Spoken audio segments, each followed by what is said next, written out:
Hello and welcome to The Swing. As always, it's your boy HK, and I am joined by my co-host, slowly gathering himself, getting himself up there, that guy Owais, wearing the Kyle Lowry jersey. Got my own on today. And today on The Swing, as always, we go through what's going on with the basketball world, but sometimes it's all about taking that step back.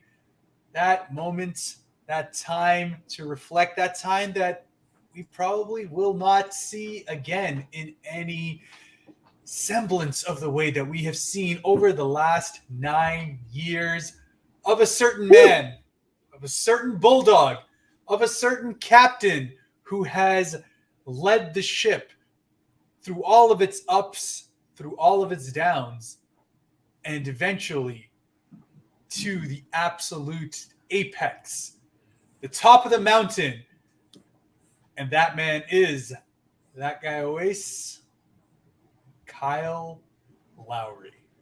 I thought you said my name for a second. I got concerned. I'm like, I don't remember doing that, but I'll take it. Any praise coming my way, I will take it. But no, today's episode, ladies and gentlemen, is about the GROAT himself, the greatest Raptor of all time, Kyle Lowry. Now, with that being said, this episode's not necessarily us talking about just his greatness. This is almost like a hangout session between us, the fans, and you guys, right? We're all fans here, and basically Kyle Lowry highlights. So, we're going to break down almost a timeline of what Kyle Lowry has accomplished, what he didn't accomplish. But like many superheroes, we know there's always those situations where the people turn on him, much like in WWE. You have the baby faces and the highs, and then you have the heels. And when it gets really bad. And we're here to go on that journey together in what we title as the Memoirs of the GROAT, Kyle Lowry. Ladies and gentlemen, without further ado, let's get into the video. And let's talk about Kyle freaking Lowry. Obviously made it clear that they want you as the point guard of the future. How comfortable are you with, taking the keys to a team that you haven't played with before? Because as a point guard, you're going to have to be the leader, too, also on this new team. Very comfortable with it. For the most part of the last 2 seasons, I've been the leader for the teams I've been playing for. I'm very comfortable with it. I'm excited. I think it's another opportunity for me to prove myself.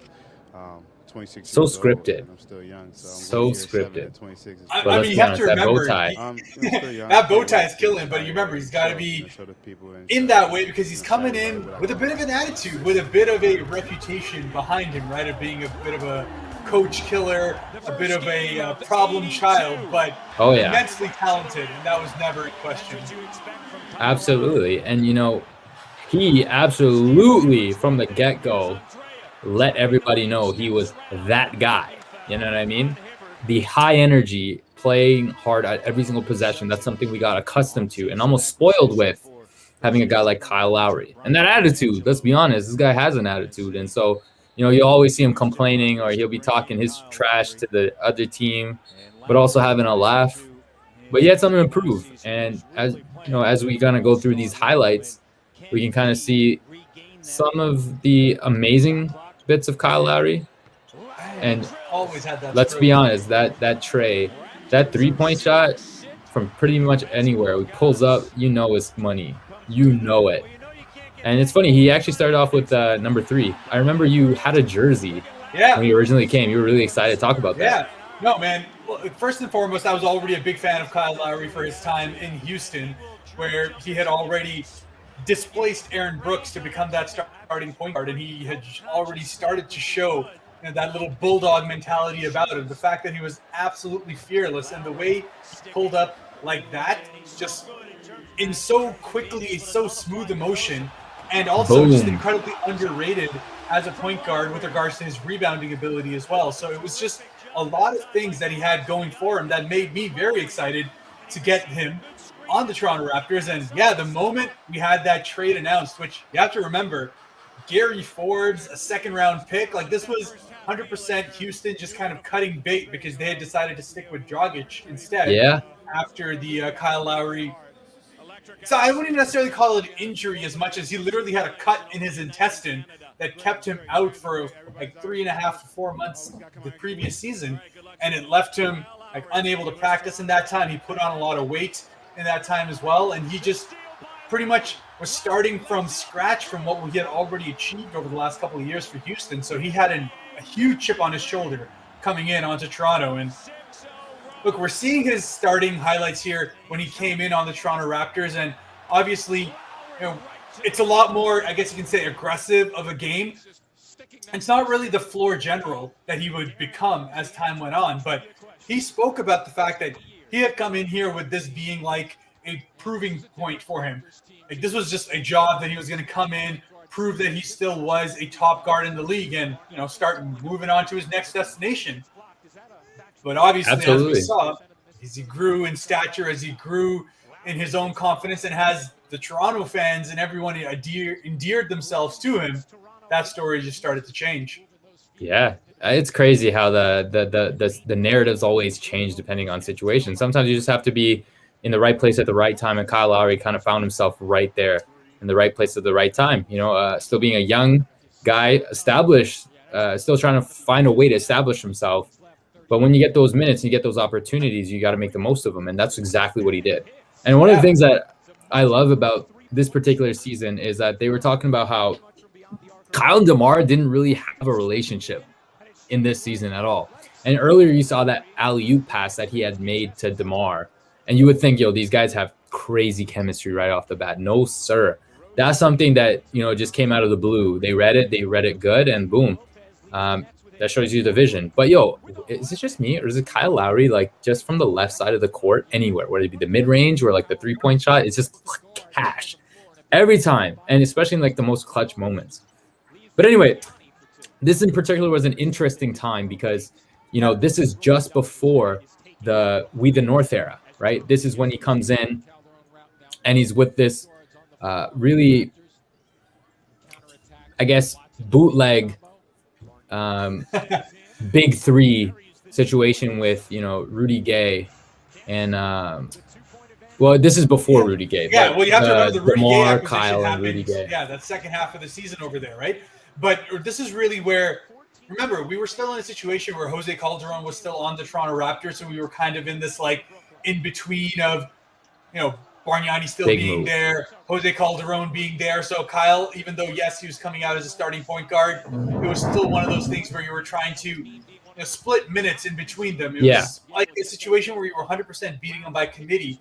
And that's where, Kyle's talked about this in interviews in that first season where, he was in many ways out for himself. He was there to kind of put his stamp on any game that he went out to play, make sure that he got his as far as his entire side was concerned, because like you said, he was looking to just get himself back in the NBA landscape, get himself proven to be the player of the caliber he knew he was. Yeah. But the rest of the NBA needed to see that too.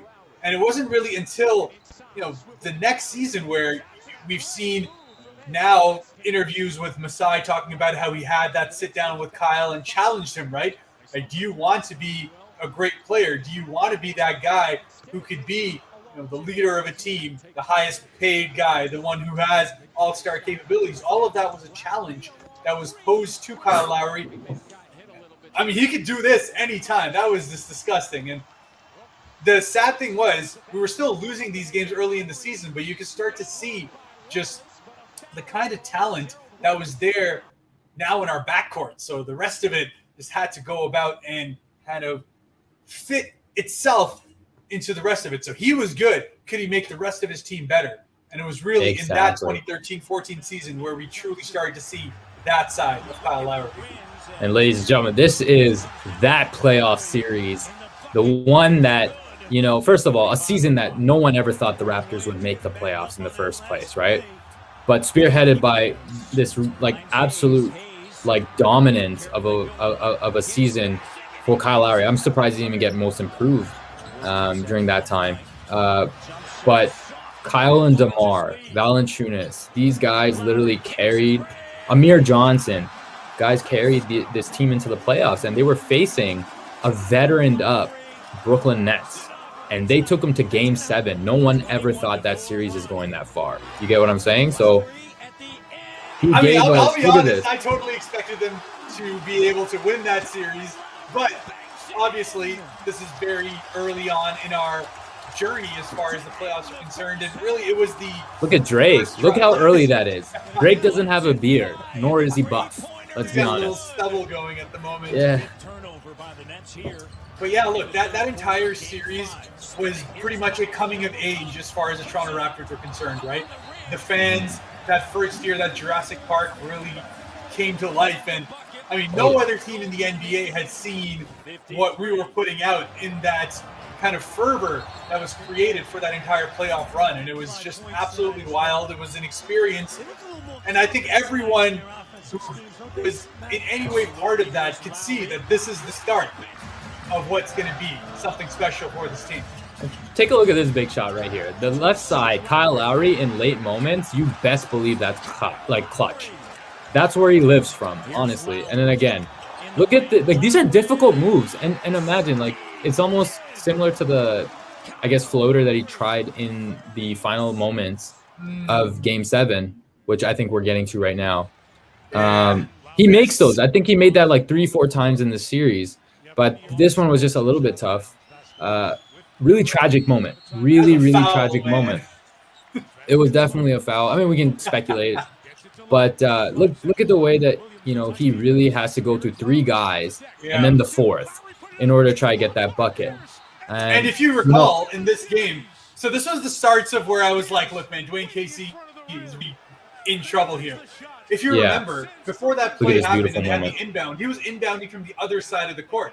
And that's where they thought that they were going, and the play that was set up was for that side. And then all of a sudden the refs were like, no, actually, what are you doing? The inbound is from the bottom side over here.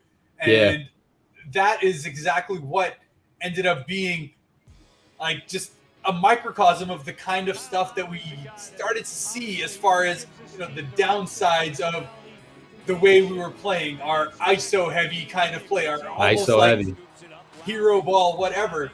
And it started to come to a head because the next season, I mean, we came out like an absolute team on fire, right? 24-7 to start the season. Looked like we were there to, do something out of this world. But, it caught up to us once that new year hit and people started to figure out that, hey, look. It's an ISO-heavy team. Yeah, incredibly ISO-heavy, very little ball movement when things aren't going. And if Lowry's 3 was not going, the rest of his game wasn't able to get itself started either. And that really put us in a lot of trouble. Because as much as you're seeing these defensive highlights here, this was our worst year defensively.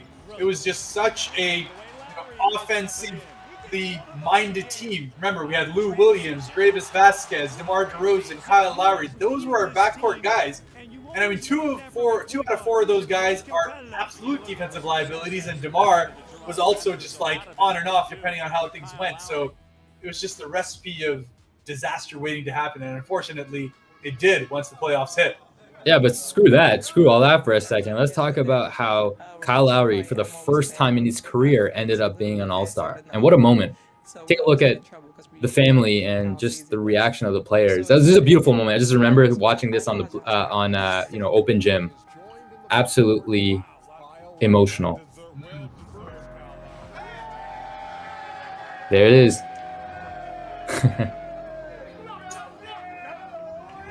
Yeah, and it was crazy because the year prior to that, he didn't get in the All-Star team, while DeMar DeRozan did. Many people, including myself, felt that, look, if there was one Raptor that deserved it, it should have been Kyle Lowry. But he finally did get his due in the next one. And not only did he get on, but he got on as a starter. So it was just an awesome turnaround to be able to get to that. 100%. It's awesome, man. It's awesome. Awesome, ladies and gentlemen. But that awesomeness turned into a sweep, and I think Kyle had struggled all series long. The entire Raptor squad struggled all series long against the Washington Wizards. Couldn't defend a pick and roll for their life. And that was the beginning of the sweep situation. This real, almost stigma against the Toronto Raptors that they are the baby Raptors, if you will, right? That they, and then, okay, pause really quickly. Just pause. Go back a little bit. I wanna be able to show you really quickly this photo. All of us are used to like Michelangelo, puffy Ninja Turtle, Kyle Lowry, okay? Loves his pizza, if you will. But Kyle Lowry here, we couldn't recognize him. JJ Redick couldn't recognize him. He tweeted out this photo and he's like, is that Kyle Lowry? It was. After that conversation that, you and I just kind of talked about with Masai Ujiri of, like, what kind of guy do you want to be, right? What kind of player do you want to be? What kind of legacy do you want to leave behind? Kyle took that to heart. And as a professional, as you can see, part of being a professional was to take care of his body because he knew how much that the Raptors pretty much relied on him throughout the course of the season to kind of like carry everything, play extended minutes. You know how Dwayne Casey is. So that takes a toll on the body. And in order to be at the highest level, he felt like he had to change his diet. He had to work out different. And he was also given that opportunity to be more of a scorer than anything. And I think this was one of his more prolific scoring years. But what a year. This was the year that we made the conference finals, ladies and gentlemen. And take a look. Look at that difference. That's massive. Look, you got big GROAT. We're used to this kind of tough, but egg-shaped Kyle Lowry. And then you got this lean. And honestly, he picked up big in terms of his first step. His first step that year was insane, man. It was tough for any guard to really catch to him. Like, Kyle Lowry's not a guy who has like the nicest handles. He's not the flashiest type of player, but he not only has a great frame, but with that season, and then of course the addition of Corey Joseph, DeMarre Carroll, Louis Scola, and those guys, it ended up being a really good solid team. And Biombo, let's not forget. Now this game, I picked this game for this season. I don't know if you remember this. Yeah, but I remember it. This was the game against the Golden State Warriors, fresh off a championship, and literally nobody was able to beat them. And Kyle Lowry literally took over this game and willed them to keep relevant during this game. And imagine, the crowd was crazy this game. I think we ended up losing by a few points, but right down to by 3 I remember this game very, very vividly. One, because I was there anyways, but nice. Just in general, the reason I remember this game was because it was just such a straight up duel between Steph Curry and Kyle Lowry in this game. Because if you look, DeMar didn't have a great game. I guess that was a good play there.